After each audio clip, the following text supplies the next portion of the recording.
urumuri wa Kristo nimba mweza atari umurwayi ubwo n'uburwayi bwacu natwe ibibazo bye n'ibibazo byacu nimba wowe bitagukanga ntabwo uri muri uwo mubiri ibibazo bya mwenda atari runaka ni ibyo bibazo byanjye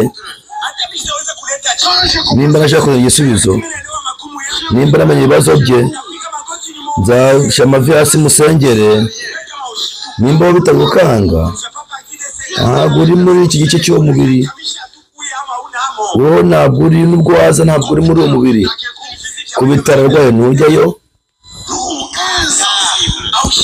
ibyo ntawe bigukanga ntabwo ibibazo by'abandi bigukanga wowe ntabwo uri muri icyo gice cy'umubiri nimba umukristo umwe cyangwa umuntu memba mwari muri umubigisha tugomba kwishima ntabwo tugomba kubabara Imana yamugisha muri data ikamuha imodoka ivatiri nkavuga ati ivatiri ni iyanjye nimba imuhaye inzu igamwe data inzu iyo nzu bavuga ati ni inzu yanjye ko turi mu mubiri umwe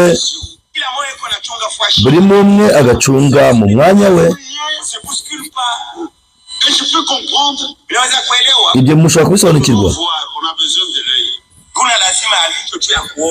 ntabwo ufite uburenganzira bw'ijisho kureba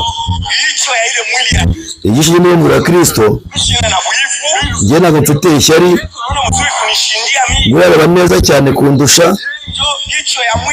kuko ari we jisho ry'umubiri nimba abonetse umwanya umwe muri data buriya akora akazi neza kundusha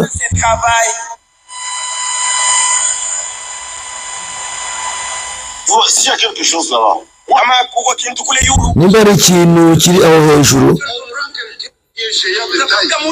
hari umuntu muremure niwe ushobora kukimanura nimba ari ikintu kirimo hasi aho hasi cyane hari umuntu ashobora kwinjiramo aho hasi kukizana buri umwe ni uw'agaciro w'ingenzi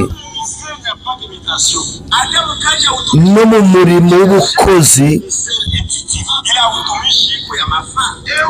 buri mukozi ni uw'ingenzi buri umwe hawe ubuntu kubwe nigeze kuganira n'umuntu umwe w'umushyitsi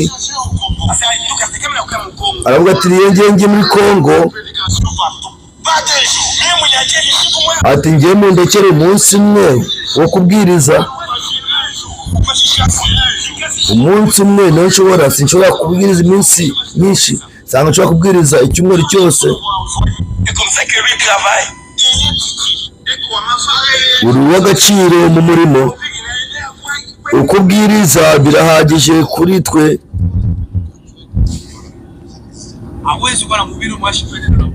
nta mwagiye muvuga ubutumwa tubahiriza ijambo anapenda pengine wapate kutia hapana akunze kubwiriza abandi mubahe ariko we ntabyubaha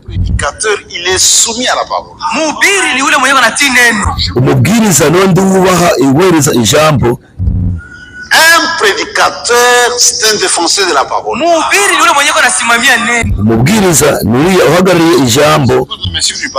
Bahubiri abana baboyi ba pastor. Abavuga butumwa ntabwo ari abakozi cyangwa se ntabwo ari ababoyi ba pastor cyangwa umushumba. Peu importe les conséquences. Hata kama tukio ya mbaya.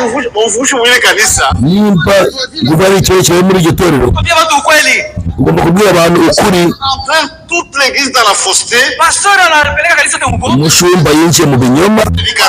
Nawe ukabirebera ngo uri umushumba. Papa prêcher chez nous. Unaonesha wazi sema wana. Wewe weretse abantu ko ugatari urushumba utari umukozi. Tu dois condamner ce qui est faux. Unapasha hukumu vyote. Ugomba gucira urubanza n'ikintu cyose cy'ikinyoma.